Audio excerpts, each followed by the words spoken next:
So I consider myself a public historian, and public history is an exciting field because it acknowledges the fact that every day we're all involved in the act of creation of history. So the very first time that I heard the term Department of Specialized Audience Programming, it was from Dennis Herndon, and he said, oh, you know, the DSAP programs.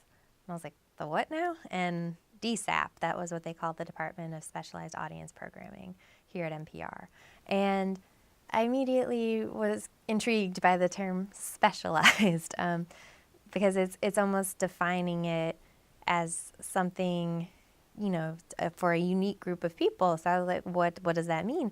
And it turned out specialized pretty much meant everyone. It was women, minorities, people that spoke different languages, the elderly, lower income people. And I was like, all right, this is interesting.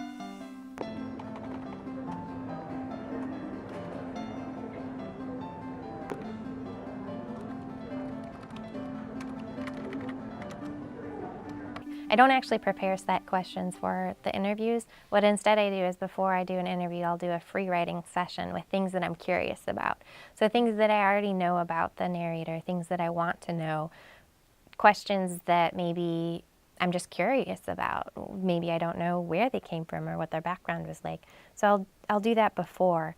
Then when we're in the session, I try not to bring up things. I try to let them dictate where the conversation will go. I like to start with the very basic question, where do you come from?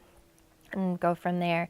I've been asking people for this specific project a lot about how they came to radio, because everyone has their own origin story about why they care about radio.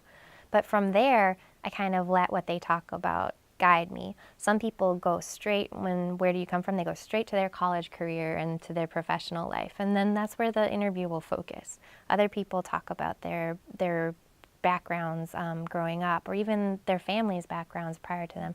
Then we bring in more of their personal life. Same for like terminology. I let people self-identify and bring up the names and places that they feel are important. So I've obviously not done that 100% of the time, but that's the principle that I try to stick with.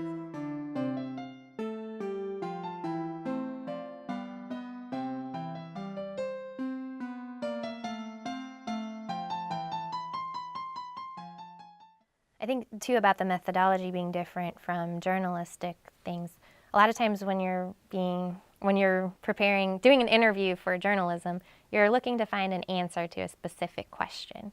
You want to know who said this on what date, and it could not be farther from the truth for oral history. Instead, you're trying to work with the narrator to build meaning, to figure out what was the most important things that they happened, to help them tell stories about their past. So it is not saying, you know, tell me what happened on October 7th, 1973 at all. Instead, it's, you know, what was it like back then? Tell me stories to help me understand. Who were your colleagues? Who were your compatriots? Who did you trust? So it can be very emotional. And I think another thing you were asking about was, how do I learn from past interviews? I think there's two things. One is as an interviewee, I'm always looking to learn. I'm looking to improve my process, especially since every oral history project is different and has its own set of concerns. There's a lot of growth throughout an oral history project, I think. A lot of change for the interviewer. But also, since this specific project is about building a collection of oral histories, each person that I talk to, you learn more and more about that world of NPR. So you're able to piece things together and learn more about what happened. One of our one of the things that we're starting to really explore is the Department of Specialized Audience Programming. We have a huge collection of it in our archive, and we're looking to kind of find out who these people were that made this awesome programs from the past. So this right here is an example of a specialized audience program. This is a copy of Enfoque Nacional. You can see that there's a reel-to-reel tape in here, but there's no other information accompanying it. And this is an example of, I think, a historical silence, because the rundown that accompanied this, it's not in here. information about who produced it, what the credits are. It's not there. It's not recorded the same way for other things. But if you look at the back here, what we do have is DSAP and Jose McMurray. So once again, DSAP is Department of Specialized Audience Programming. Enfoque Nacional came after we did the Panama Canal. And so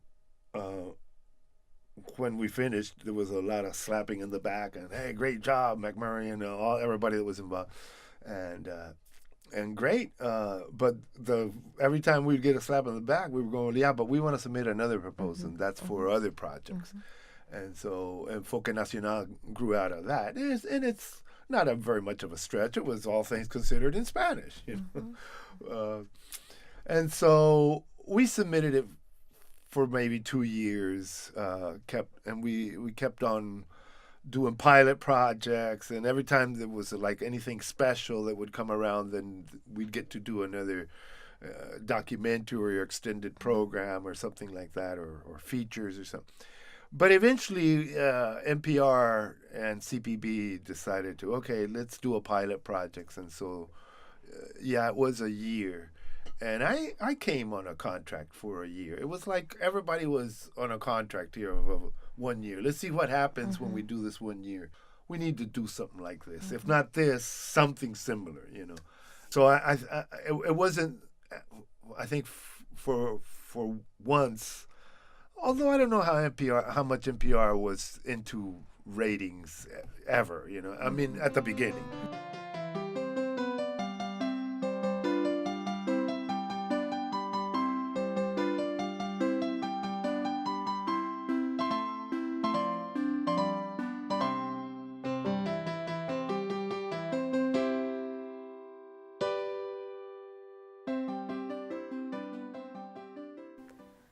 I think that the thing about doing oral history interviews is that even though when you're doing them in a professional setting, or I'm not even doing the interviews right now, I'm just listening to what Julie's already done.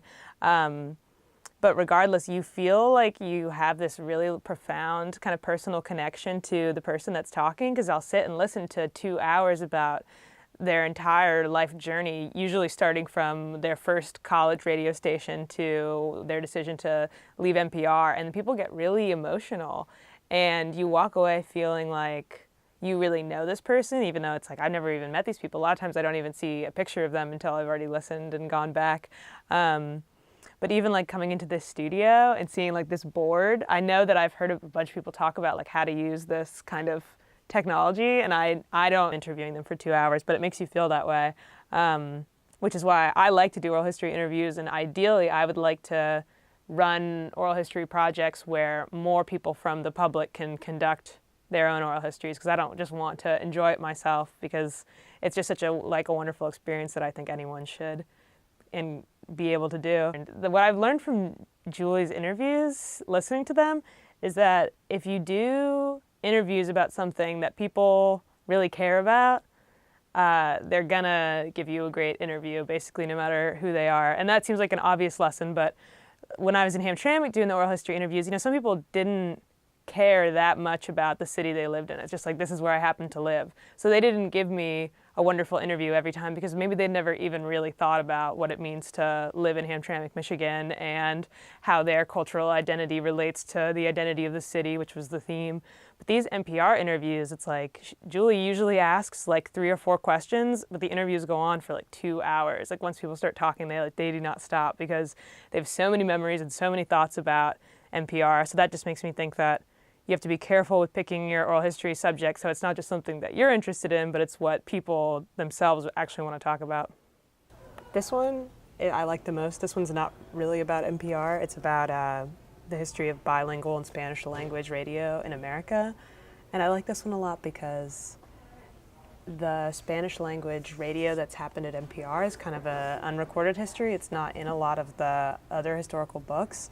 And so that's something that I know Julie sees, and now she's caused me to see it as something that the oral histories can really help to fill in what's missing from the record, because we have journalists who were part of Enfoque Nacional and the Department of Specialized Audience Programming who want to talk about Spanish language radio and can help us make the history more complete.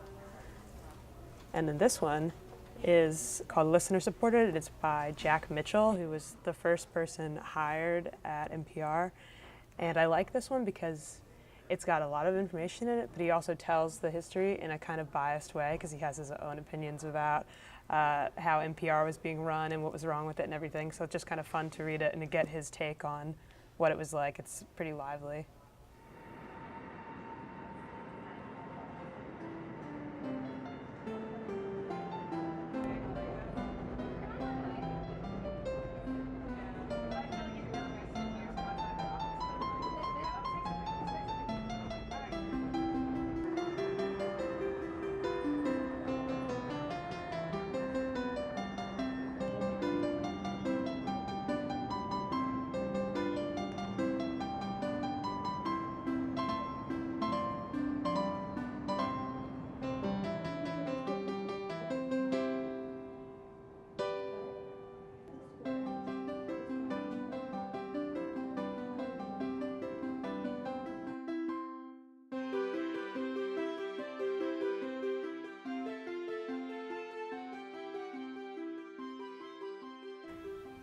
One of the surprising things was that a big part of the box that we looked through on Friday was all of these reports related to the Minority Task Force, which was an investigation done by CPB, which is the public broadcasting corporation that supports PBS and NPR. And it had been an investigation into any stories that have been done by or for special audiences, which included racial and ethnic minorities and children, poor people, elderly people, I think were the categories.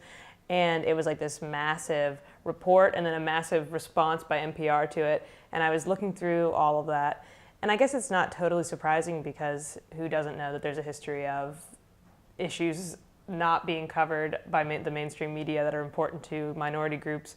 But just looking through it and wondering in what way can we use any of this knowledge and information now at NPR? Is there anything that's useful about this history that, as someone who's not a scholar but who's an institutional historian, how could this be a part of what's going on a daily basis or inform the work that we're doing now?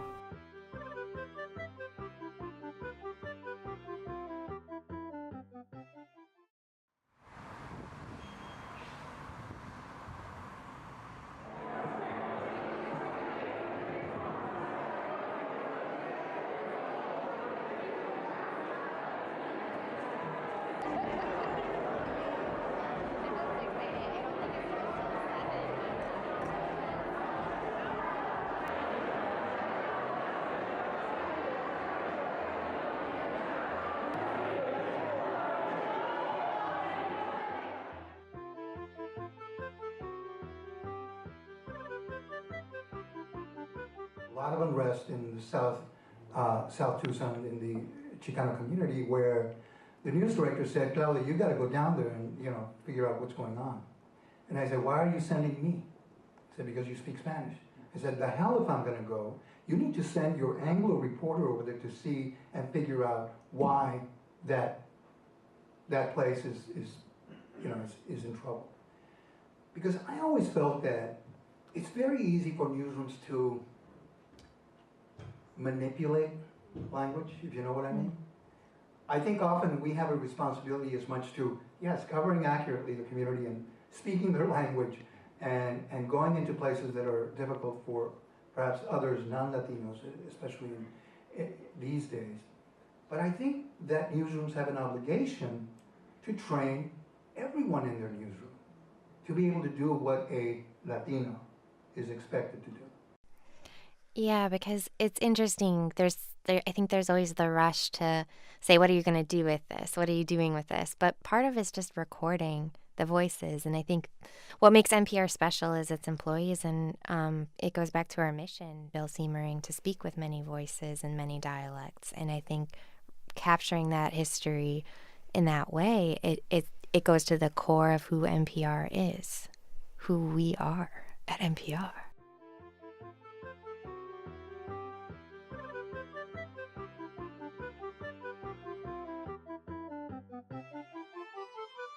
Okay, thanks, Wanya. Right. I think we hit all the points.